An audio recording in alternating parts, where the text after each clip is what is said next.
Welcome back to another technical deep dive here in the debug zone. Today, we're tackling a big question and breaking it down with insights from other users.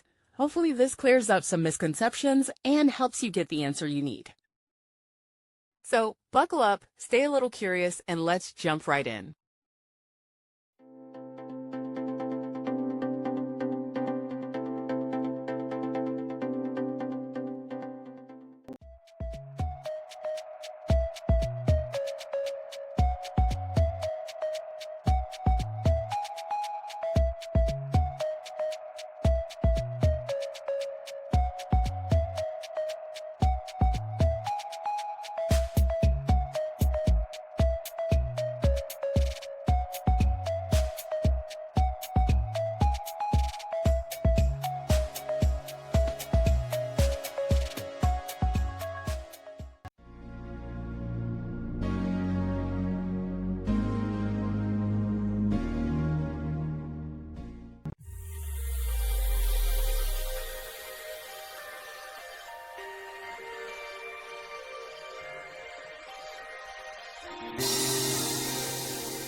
And that's a wrap.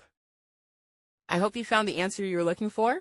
If you did, take a second to hit that subscribe button. It really helps out. And let me know in the comments which solution worked best for you. See you next time in the debug zone.